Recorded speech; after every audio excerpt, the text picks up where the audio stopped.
All right, so today we're talking Adidas making major moves as they've just renegotiated a deal which, according to experts, would make this guy the new face of the company, a title previously held by YEEZY. So we're gonna touch on this here in a minute, but to begin, we're gonna start with today's marquee sneakers app release, where yesterday we saw Nike Jordan brand hit us with the Jordan 1 High, first in flight, a women's exclusive drop, and today they're back again with another women's exclusive release here in the Air Max Thunder. A little blast from the past as this model originally debuted all the way back in '99. So a sporty take on the iconic Air Max line. As far as the key design element here, I would say that would have to go to the zipper featured on the nylon upper. Now, according to the rumor mill, the US sneakers drop was limited to just around 3,000 pairs, making this drop very limited. We did see bigger sizes sell out, but it looks like all of your smaller sizes are currently sitting via the sneakers app. Now, I know Nike's been pushing this big direct-to-consumer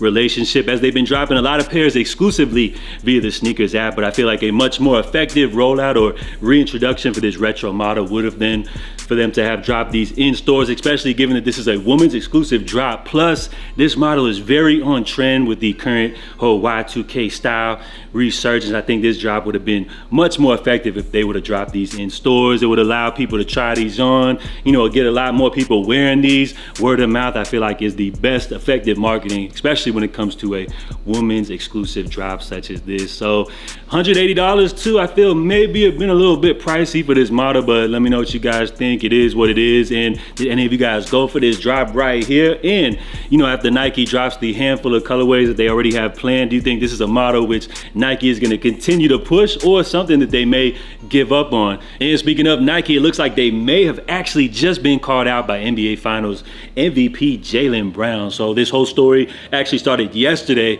as Kawhi Leonard, it felt like he kind of wasted everybody's time after taking his Team USA promo pic showcasing his New Balance Kawhi 4s. He let everybody know he would actually be sitting out for these Summer Olympic Games shortly afterwards. His replacement was named in Derek White. Now, this move kind of came as a shock to many, as a lot of people would say that there's a lot more skilled players that could have actually fulfilled this role, but the NBA decided to go with Derek White. Now, if you didn't know, this year's biggest sponsor for the Summer Olympic Games happens to be Nike, to which shortly afterwards this announcement was made, Jaylen Brown actually tweeted directly at Nike saying, "This what we doing?" So if you guys didn't know, Jaylen Brown and Nike kind of have some type of a rocky relationship in the past. Now, as far as his sneaker deals, Jaylen Brown actually signed with Adidas during his rookie season in 2016 on a 5-year deal. When that deal expired in 2021, he actually remained a sneaker free agent. Now, in 2022, Nike actually did drop Kyrie Irving, as their founder Phil Knight said he stepped over the line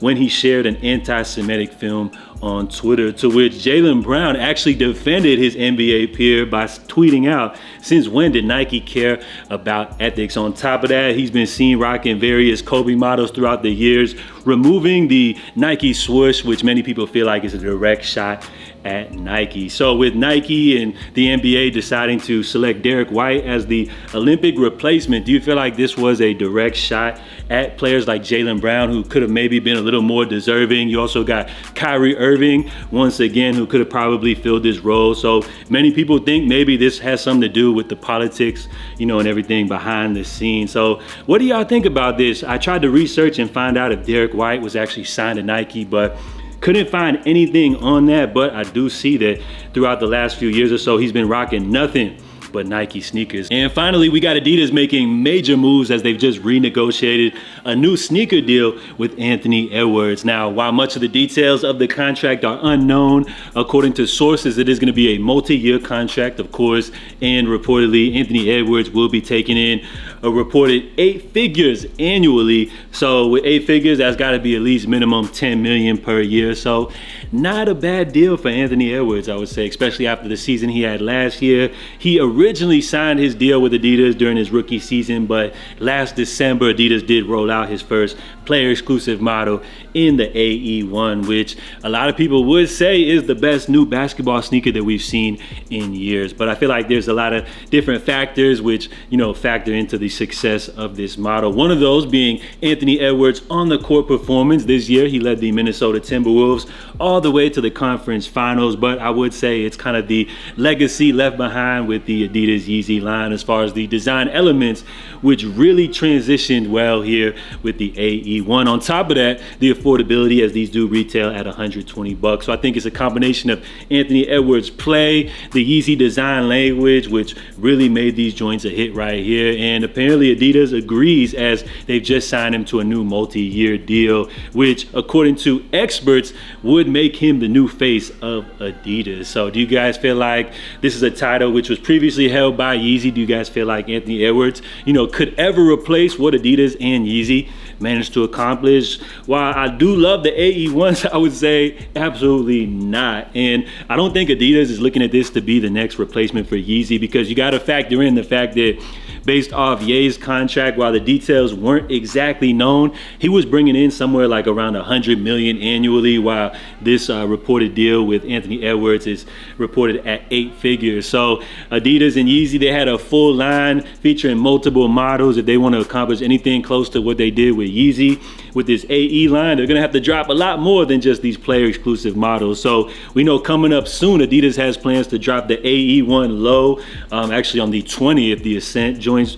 And as far as AE releases, I would say this pair, these low versions, are probably the most anticipated AE model that we've seen to date. So I'm anticipating this to be a huge quick sellout, big successful drop. Adidas has plans to roll out more AE1 lows as well as more colorways of the mid. But the question is, what's the deal with the AE2? Reportedly, there was this rumored leak, which Adidas came out, a representative said that those are not the AE2. So we'll have to wait and see what they have in store. But as far as renegotiating this multi-year contract, they believe that Anthony Edwards is definitely the future of the company. So let me know what you guys think about this. Do you feel like the AE line will ever be able to do at least like even 1/10 of what Adidas and Yeezy were able to accomplish? And before we bounce, I did want to mention that we got a huge release coming up tomorrow from New Balance. So we got both Action Bronson 1906R colorways in the Rose Water as well as the Medusa Azul, which will be dropping tomorrow via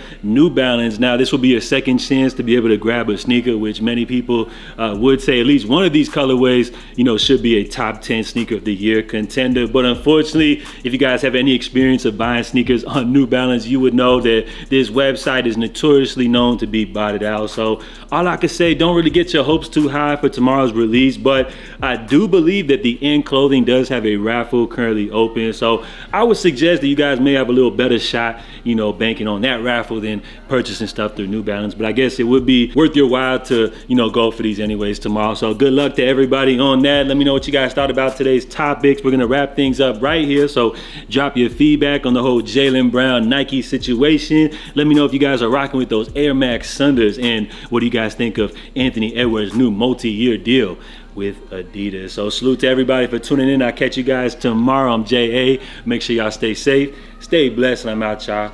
Love.